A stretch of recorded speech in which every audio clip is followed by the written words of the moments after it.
Бул 1,5 гектардагы картошка таласынан дыйкан 50 тонна түшүм алам деп максат кылууда. Ал үчүн 3 түрлүү урук тигилген. Ал эми бул желе сортунда картошканын уругун дыйкан былтыр ысык көл жергесинен алып келген. Башка аймактан алып келген уруктан быйылкы жылы мол түшүм алууда.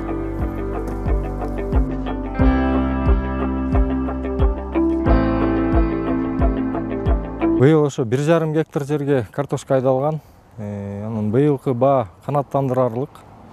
Азыркы күндө ошол 15 сомдон 25 сомго чейин болуп атат. Эми 25 сом мелкий оптом таластын базарындагы баа. Анан тиги Казакстанга алып кеткендер ошо 15тен 20га чейин алып кетишип атат. Бу жерде негизи 3 сорт эгилген, көлдөн келген уруктар бар, ошо желли. Анан бу жерде жергиликтүү желлиден бар, ошо 2022 репродукция.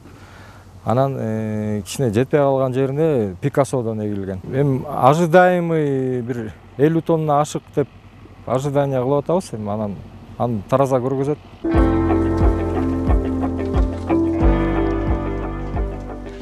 Бул жумушчулардын акысы үчүн ар бирине 1300 сомдон төлөнөт. Гектарлаган жердеги түшүмдү жыйноо үчүн бүгүн эле 40тан ашык жумушчу алышкан.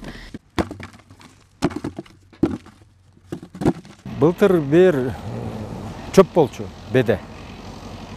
Анан быйыл бузулуп, анан быйыл уход берилди, тиешелүү удобрение берилди, анан отодук, чаптык дегендей сугарылды.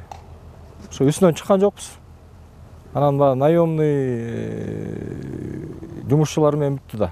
Өзүбүз мынча жерге жете албайбыз. Бүгүн жалпы 43 киши жалданылды. Эми бу жерде грузчиктер бар, анан кийин ташый тургандар. Анан кийин тере тургандар бар өзүнчө. 1300 сомдон ар бири. Анан ташыганы өзүнчө баа. Султо Бакирова Айтматов район тургуну жумуш жоктугунан атайын 52 кишиден турган бригада түзүп, жаздан баштап күзгө чейин талаада эмгектенип киреше табышат. Бул жолу Калба айылына келип картошканын түшүмүн жыйноодо. Эгерде жакшылап иштесек, кечке чейин 1,5 гектар жердеги картошканын түшүмүн жыйнап бүтөт. Биздин бригадада 52 жумушчу бар. Биз бүгүн картошка тергени келдик. Ар бирибиз 1300 сомдон алабыз. Бригадада 20дан ашык жумушчубуз бүгүн Манас районунун пияздын түшүмүн жыйнаганы кетти. Пияздын түшүмүн жыйнаганга караганда картошка терген оңой экен. Акчасы да жакшы. Быйыл жалпы облус боюнча 8875 гектар жерге картошка айдалган. Негизинен картошканы бизде Талас району көбүрөөк эгет да. Ушул жалпы аянттын 40-50% Талас району эгет да. Түшүмдүүлүгү боюнча айтсак, былтыркы жылга караганда быйылкы жылы түшүмдүүлүгү жакшы. Мисалы, былтыркы жылы 168 гектарына 168 центнер болсо, быйылкы жылы 170,5 центнерден болуп атат. Учурда бүгүнкү күндө 95% казылып алынды. Азыр ушул казылуу иштери жүрүп жатат. Учурда картошкага болгон баа килограммына 15 сомду түзүүдө. Бегайым Асымбаева, Бекжан Жумабек уулу, Эркинай Жумабекова, Талас району.